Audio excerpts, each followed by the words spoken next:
Ngayon ay pag-uusapan natin ang bansang konektado sa pinagmulan ng sangkatauhan. Ang bansang mayroong malalim na istorya at kagaya ng ibang istorya, marami tayong matutuklusan na pakikipagsapalaran ng mga tao o isang tao na bubuo sa kabuuan ng isang kultura at tradisyon. Ngayon ay pag-uusapan natin ang bansang kilala bilang Syria. Nais niyo ba ang tuklasin ang bansang Syria? Halina't alamin ang iba't ibang tradisyon, kultura, paniniwala ng bansang Syria. Bansang matatagpuan sa silangang baybayin ng Mediterranean Sea sa timog kanlurang Asya. Kasama sa lugar nito sa teritoryo ng Golan Heights na inokupahan ng Israel mula noong 1987. Ang kasalukuyang lugar ay hindi tumutugma sa sinaunang Syria na siyang guhit ng matabang lupain sa pagitan ng baybayin ng Mediterranean at disyerto sa hilagang bahagi ng Arabia. Ang kabisera ng Syria ay tinatawag na Damascus.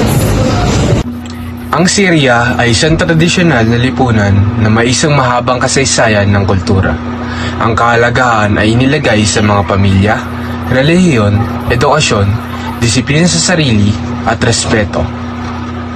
Ang tradisyon at kaugalian ng Syria at ang panlasa nila sa sining ay pinahayag sa mga sayaw tulad ng al-sama, ang dabga at ang tabak dance.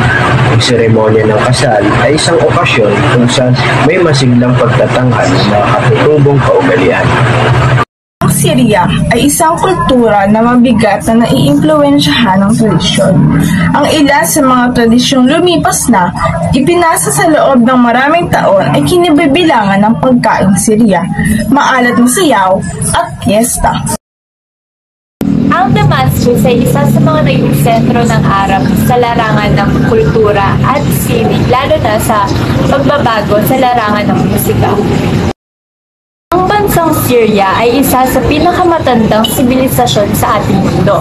Dito makikita ang pinakamatandang aklatan na meron sa mundo. Kapag sila'y namatayan, may 3 araw ng burol at ang mga kamag-anak na babae na namatay ay nagsusuot ng itim sa loob ng 1 taon o higit pa. Malaki ang pagpapahalaga nila sa kanilang relihiyon. Ang mga babae ay responsable lamang ang pamamahala sa bahay, ngunit meron ding mga babaeng nagtatrabaho sa mga taniman, industriya ng tabako at ang pag-aabi ng mga ilang posisyon sa gobyerno. Sinulong ang Ba'ath Party ang pagkakaroon ng pagkakapantay-pantay sa mga lalaki at sa babae sa larangan ng edukasyon, trabaho at iba pa. Nakaugalian na ng mga taga-Syria ang sama-samang pagtira ng isang buong pamilya sa iisang bahay. Kaftan, ito ang tradisyonal na kasuotan ng mga kalalakihan.